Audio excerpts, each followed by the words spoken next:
Sustained Russian airstrikes have ravaged Ukraine's eastern town of Bakhmut in what one Ukrainian reporter described as Moscow's attempt to sweep the town off the earth.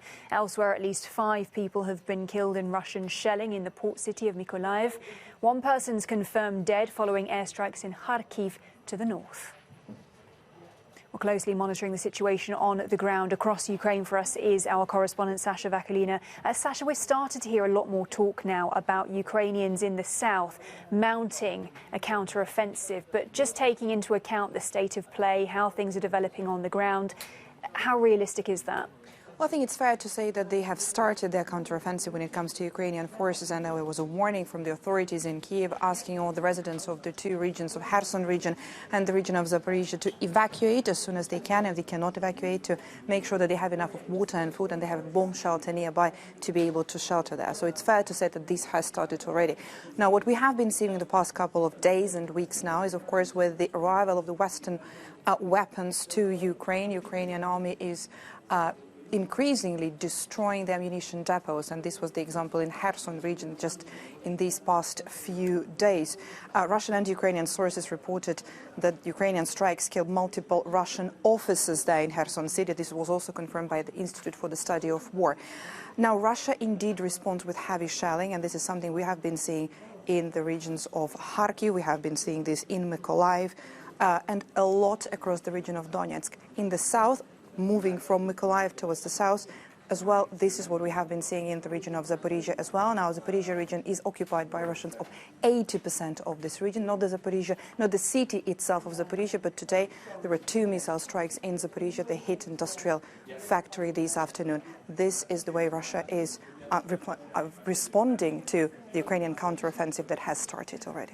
All right, Sasha Vakalina there, as ever, keeping us up to date with the situation across Russia, the movements on the ground. Sasha, thank you so much. Meanwhile, Ukraine's Foreign Minister Dmytro Kuleba said that a deal to unblock grain from Black Sea ports is just 2 steps away. It comes as delegations from Russia, Ukraine and Turkey are meeting UN officials in Istanbul to discuss grain exports amid global food crisis fears. Now, Russia's Interfax news agency cited Kremlin officials as saying that Moscow was willing to allow foreign vessels to resume operations, but Russia's previously insisted this would depend on the relaxing of Western sanctions.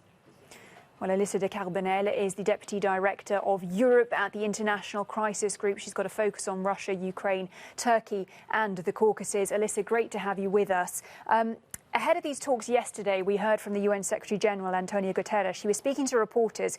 He said, we're working hard, but, there's still a way to go. Is that a diplomatic way of saying, essentially, this grain isn't going to get out of those Black Sea ports anytime soon? Well, I mean, there's a lot of hope riding on these talks because the stakes couldn't be higher. A failure could really intensify the food crisis that's already been felt across the world. But they have been locked in these talks for months now with little success. These are the first talks. So it's good to see that delegations from the 3 countries are meeting with diplomats from the UN to try to get these millions of tons of wheat that are stuck in Ukraine exported. But as you say, the UN chief has played down the idea of a breakthrough today because, quite frankly, the plan which is under discussion would require a tremendous level of trust between Ukraine and Russia, which isn't there at the moment. And that trust is needed not only to reach an agreement, but to implement some of the deals that are being discussed. I want to ask you more about that point, trust, as you say, because one plan that was raised prior to these talks essentially would be Ukrainian vessels guiding ships in and out with grain, and that Russia would have to agree to a truce. But my question is, when it comes to these kind of ships, particularly commercial ones, would they want to put themselves at that kind of risk? So, no, that's an excellent question. Even if there is a deal reached to allow for Ukrainian vessels to export grain ships out, because they haven't agreed to demine the whole area. There's no trust again there that Russia will not stage an attack if they were to do so. There are huge issues over insurance, over what kind of companies would be able to work in that kind of environment. And then there are also questions over who would check the vessels. One of the sticking points in discussions, as I understand it, is a desire by Russia to also be able to check the vessels that are going in and out when Turkey has offered to do so. So all of these questions are incredibly complicated at a time when the fighting is raging and there's a blame game going back and forth over who is to blame for the food crisis in the world at the moment. As you say, it is just all so delicate right now, but I do want to ask a question as well about Turkey's role here in brokering, because we do know that Erdogan is set to meet with President Putin soon.